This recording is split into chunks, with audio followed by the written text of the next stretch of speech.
है और इसका व्यापक देश भर में इस प्रकार के शासनादेश जारी होने चाहिए। अब बीजेपी करेगी, गलती करेगी, आगे बीजेपी पर क्वेश्चन उठाएंगे। ठीक है सर। इस समय तो ये आदेश जो आया है भारत की सामाजिक एकता की दृष्टि से और जाति भेद मिटाने के लक्ष्य की दृष्टि से इसका समर्थन किया जाना चाहिए। प्रेम जी देखिए, बिल्कुल ये जो बात है कि जाति नहीं होनी चाहिए, इससे कौन नहीं सहमत है, पूरा देश सहमत है। लेकिन मैंने उदाहरण दिया, सुप्रीम कोर्ट भी ये कहने को तैयार नहीं है कि जाति व्यवस्था असंवैधानिक है। इसका कारण है जातिगत व्यवस्था को खत्म करने के लिए कैसे खत्म किया जाए। इसीलिए जो पिछड़ी जातियां हैं उनको जाति से न पहचान करके हम अनुसूचित करते हैं, शेड्यूल करते हैं और एससी और एसटी बनाते हैं, ताकि जाति व्यवस्था को भी न माने और जाति व्यवस्था को भी खत्म करें। सुनिए प्रेम जी, वो विषय ही नहीं है। आपकी जो जाति है बातचीत में आप बताइए ना, सार्वजनिक प्रदर्शन करेंगे, थाने में लिखा जाएगा, नोटिस बोर्ड पर लिखा जाएगा, कैसे बात करें, ब्यूरो में लिखा जाएगा, उसके आधार पर न्यायालय में बहस होगी। यहाँ वो विषय ही नहीं है। जो सामाजिक न्याय की बात है उसमें जाति की बात है, कैसे विषय है, कैसे बोलने दूंगा? नहीं, ऐसा नहीं। आपकी जाति जो है वो कहिए ना फलाने जाति का, नहीं बोलने देंगे। विद्यानाथ जी कह रहे हैं आप देखिए हमें बोलने ही नहीं देंगे, ऐसे चलेगा क्या? कि आप कुतर्क कर रहे हैं, बोलने देंगे। व्यक्ति के अंदर उसके विरुद्ध प्रतिक्रिया पैदा होती है और उस पर तो आपको टोका जाएगा। ठीक है, अमरीश जी एक बार सुन लीजिए, उनको कंप्लीट करने दीजिए, उसके बाद आप बोलिए। विद्यानाथ जी हस्तक्षेप कीजिए, आप बोलिए। देखिए, हम ये कह रहे हैं कि जो व्यवस्था है चल रही है कानूनन, हम उसको कानूनन मानते। जैसे इलाहाबाद हाईकोर्ट का फैसला आया, सरकार उसको लागू कर रही है, सही है, वो कोशिश करेगी, सरकार को लागू करना चाहिए। पर हम ये देखेंगे ना, जैसे एक चोर अगर कहे कि ईमानदारी बहुत अच्छी बात है, तो हम परखेंगे ना भाई, चोर का अतीत देखेंगे कि नहीं देखेंगे, बोलेंगे ईमानदारी सही है कि नहीं, बताओ। लेकिन एक चीज बताइए, कोई मुझे एक सेकंड, ये कुतर्क हो गया। ये कुतर्क इसलिए हो गया प्रेम कुमार जी कि बहुत सारे चोर, बहुत सारे क्रिमिनल्स जेल में जाते हैं और एक बढ़िया इंसान बनकर बाहर निकलते हैं। तो अगर आप ये कहेंगे कि किसी ने एक बार चोरी कर ली है तो उसको अच्छा इंसान बनने का मौका ही नहीं दिया जाए, अगर वो अच्छा बनना चाह रहा है तो उसको मौका नहीं दिया जाए, तो ये तो कुतर्क हो गया प्रेम जी।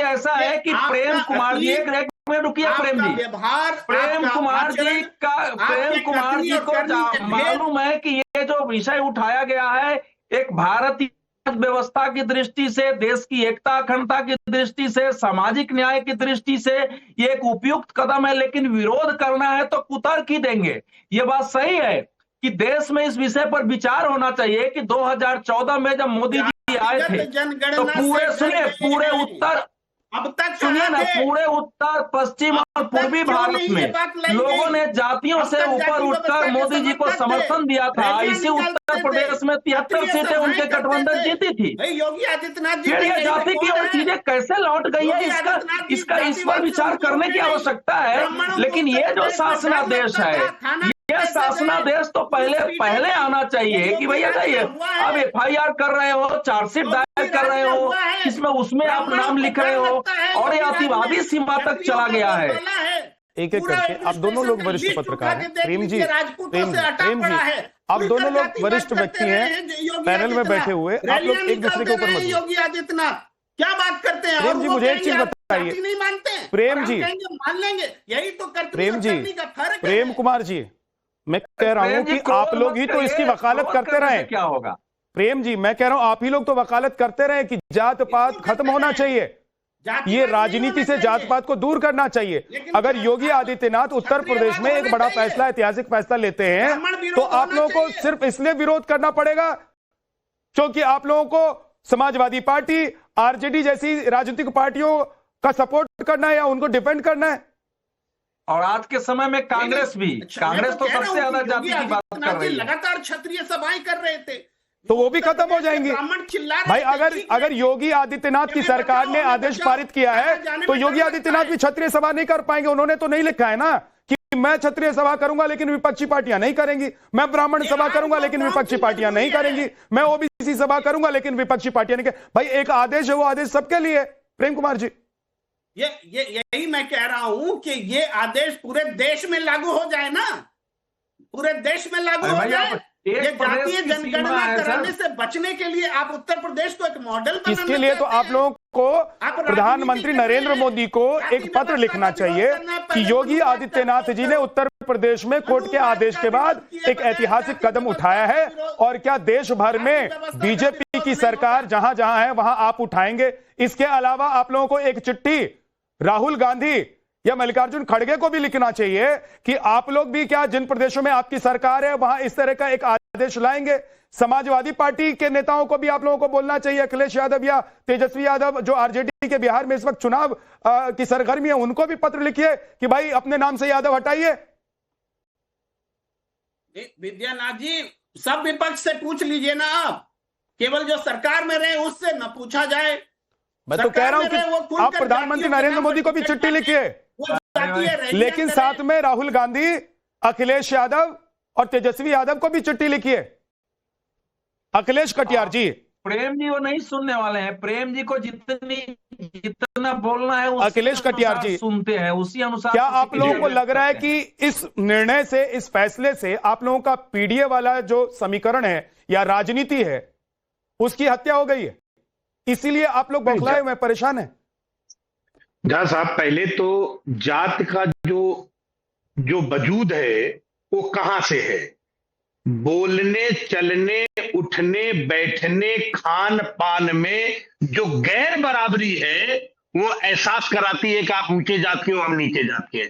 पहली बात ये। दूसरी बात, जात का महत्व कैसे बढ़ा घटा? जाति, जब जात के आधार पे आप किसी को अपमानित करते हो, डॉक्टर अंबेडकर ने लिखा इस बात को, तो उन्होंने कहा कि जो मानसिक तौर पे जो अपमान झेलने वाला समाज कमजोर हो जाता है, और जो मानसिक तौर पे कमजोर व्यक्ति होता है वो आजादी और हक की लड़ाई लड़ता नहीं है, गुलामी की बेड़ियां अपने आप उठा के पहनता है। शासक वर्ग ने जात को अपमान से जोड़ के उसके ऊपर शासन करने के लिए उसका इस्तेमाल किया। जो हजारों साल से जाति के नाम पे शासन करने वाली जातियां रही, अब कहते हैं जाति हटा दीजिए। भाई, डॉक्टर अंबेडकर ने कहा कि आप पहले आरक्षण दे दीजिए, आरक्षण के माध्यम से गैर बराबरी मिटाइए। सामाजिक और सांस्कृतिक गैर बराबरी मिटे बगैर राजनीतिक गैर बराबरी नहीं मिट सकती है। समाजवादी पार्टी को बने हुए कितने साल हो गए? कितने साल आप लोगों ने उत्तर प्रदेश में राज किया, सत्ता में रहे? अखिलेश कटियार जी, जहां साहब मैं सिंपल से सवाल पूछ रहा हूं सर, एक आम आदमी का जो सवाल है वो मैं पूछ रहा हूं। अखिलेश जी, कितने साल, कितना वक्त हो गया, कितने दशक हो गए समाजवादी पार्टी को अस्तित्व में आए हुए, और कितने साल तक समाजवादी पार्टी, कम से कम उत्तर प्रदेश की ही बात कर लेते हैं, कितने साल रही सत्ता में? आम आदमी ये जानना चाहता है। मैं एक आम सवाल पूछ रहा हूं, इसका जवाब भागिए मत अखिलेश कटियार जी। आप मुझे नहीं लगता कि उन नेताओं में जो सवाल से भागते हैं। सवाल पर रहिए। मुझे एक मिनट तो बोलने दे प्लीज।